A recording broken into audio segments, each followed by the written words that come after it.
polls closed, but you can believe I lost large numbers of women voters based on made-up events that never happened. Media rigging election. Can't believe these totally phony stories. Republican reactions. Roll call. Paul Ryan was sickened. Mitch McConnell called the remarks repugnant.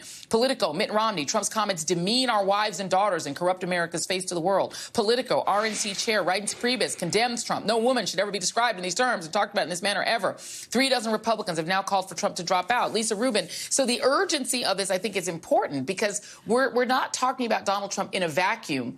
And all the stuff about worrying about his wife feels like it's overwhelmed by this. Was that brought up in court today? Just the scramble that was happening in that final week?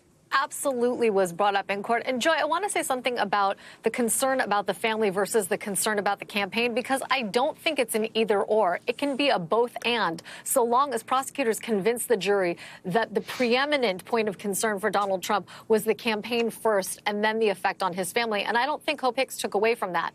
When she said that Trump, for example, the night of November 4th, as they're driving back, says to her, I want to make sure the Wall Street Journal doesn't show up on my doorstep tomorrow. That doesn't undermine the fact that his concern was first and foremost the campaign, as demonstrated by that conversation they have in March of 2018, when he tries to spin her on Michael Cohen's own coming forward in the New York Times and says, Michael Cohen did this because he really wanted to protect me against false accusations. He did this out of the goodness of his heart, which she said she knew at the time was just not true. It didn't ring true to her own experience. And then when Trump is musing aloud, would it have been better if this had come out at the time or now? No, it would have been bad if this had come out before the election.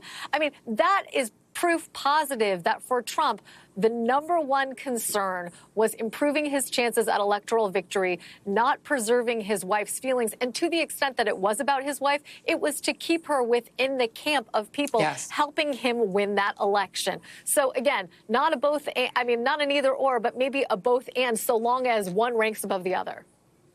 And then here, let's